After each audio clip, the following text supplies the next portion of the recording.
सन 1920च्या दशकातील मुंबई. अरबी समुद्राच्या लाटा जशा उसळत होत्या त्याहून अधिक उलथापालथ भारतीय समाजात चालू होती.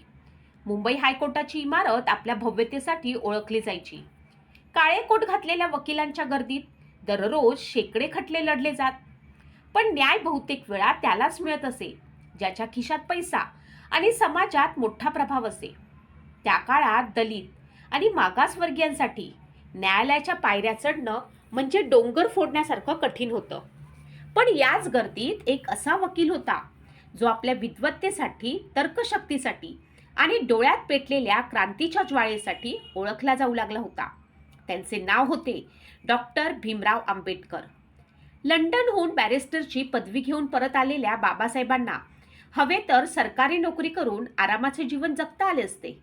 पण त्यांनी वकिलीची वाट निवडली कारण त्यांना माहीत होतं की कायदा हेच ते शस्त्र आहे ज्याने गरिबांच्या बेड्या तोडता येतात.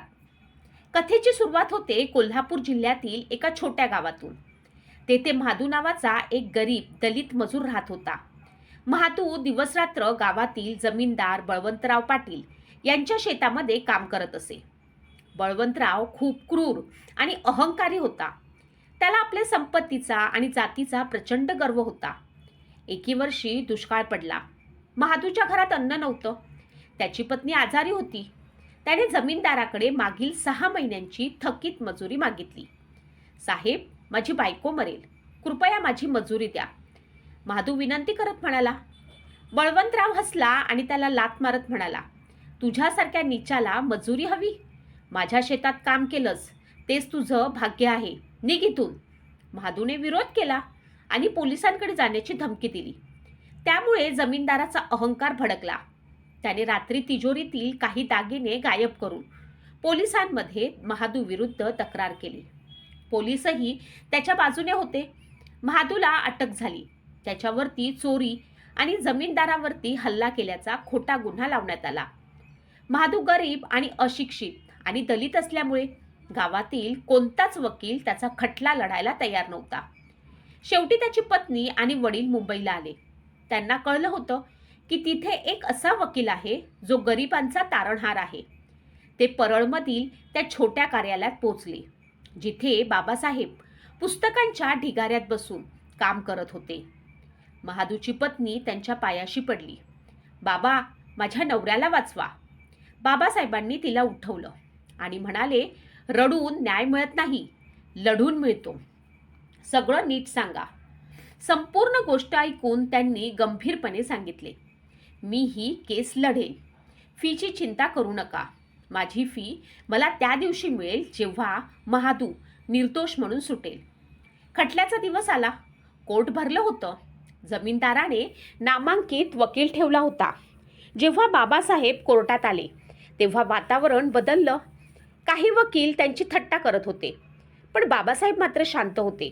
त्यांचे लक्ष फक्त सत्यावर होते. सरकारी बाजूने खोटे साक्षीदार उभे केले गेले. नोकरांनी खोटी साक्ष दिली. पोलिसांनी खोटे पुरावे सादर केले. आता बाबासाहेबांची वेळ आली. ते शांतपणे उभे राहिले आणि साक्षीदारांची उलट तपासणी सुरू केली. तू म्हणतोस रात्री 2 वाजता अंधारात 40 फूट अंतरावरनं महादूला ओळखलेस? हो, साक्षीदार म्हणाला. अमावस्येच्या काळोखात? त्या रात्री अमावस्या होती. सगळीकडे अंधार होता. कुठेही प्रकाश नव्हता. मग कसे पाहिले? आता साक्षीदार गोंधळला. मग बाबासाहेब म्हणाले, माझ्याकडे हवामान खात्याचा अहवाल आहे. त्या रात्री आकाश स्वच्छ होते. म्हणजे हा साक्षीदार खोटं बोलतोय. कोर्टात शांतता पसरली. नंतर त्यांनी जमीनदाराला साक्षीदार म्हणून बोलावलं. त्याच्या वहीतील नोंद तपासून बाबासाहेब म्हणाले, ही शाई नवीन आहे आणि कागदावरचा वॉटरमार्कही नवीन आहे. म्हणजे ही नोंद कालच बनवली गेली आहे. हा बनावट पुरावा आहे. न्यायमूर्तींनी तपासून पाहिलं आणि सत्य स्पष्ट झालं. शेवटच्या दिवशी बाबासाहेबांनी प्रभावी युक्तिवाद केला. ही केस फक्त चोरीची नाही तर अन्यायाच्या मानसिकतेची आहे. गरीब माणूस गुन्हेगार नसतो. गुन्हेगार तो आहे जो खोटे पुरावे तयार करतो. मला दया नको, न्याय हवा. त्यांच्या शब्दांनी संपूर्ण न्यायालय स्तब्ध झाले. न्यायमूर्तींनी निकाल दिला. महादू निर्दोष आहे. जमीनदाराला अटक करण्याचे आदेश देण्यात आले. बाहेर आनंदाची लाट पसरली. महादू बाबासाहेबांच्या पायाशी पडू लागला, पण त्यांनी त्याला थांबवले. कधीही कोणाच्या पायात पडू नकोस. मी तुला वाचवलं ते गुलाम बनवण्यासाठी नाही, तर स्वाभिमानाने जगण्यासाठी. शिक्षण घे. शिक्षण ही शक्ती आहे. त्या दिवसाने इतिहास घडवला. या घटनेतून आपल्याला काय शिकायला मिळतं? 1. शिक्षणाचं महत्त्व. शिक्षणामुळेच सत्य उघड झालं. सत्याची ताकद. सत्यासोबत असाल तर भीतीची गरज नाही. सेवाभाव. व्यवसाय समाजासाठी असावा. संघर्ष. कधीही हार मानू नये. आजही न्यायव्यवस्थेवरती लोकांचा विश्वास आहे, कारण संविधान आहे आणि ते घडवणारे होते डॉक्टर भीमराव आंबेडकर. त्यांच्या जीवनातून प्रेरणा घेऊन आपण अन्यायाविरुद्ध उभे राहिले पाहिजे. बाबासाहेब म्हणाले होते, जीवन मोठं नसावं, महान असावं. या कथेतून मिळणारा सामाजिक संदेश अतिशय प्रभावी आणि आजही तितकाच महत्त्वाचा आहे. 1. शिक्षण हीच खरी शक्ती आहे. डॉक्टर भीमराव आंबेडकर यांनी दाखवून दिलं की शिक्षणामुळे माणूस अन्यायाविरुद्ध उभा राहू शकतो. शिक्षण नसल्यास माणूस सहज दाबला जातो. 2. अन्यायाविरुद्ध आवाज उठवा. गरीब असो किंवा श्रीमंत, अन्याय कुणावरही होऊ शकतो, पण गप्प बसल्याने अन्याय वाढतो. त्याविरुद्ध लढणं आवश्यक आहे. 3. जातपात आणि भेदभाव चुकीचा आहे. समाजात कोणतीही जात उच्च किंवा नीच नसते.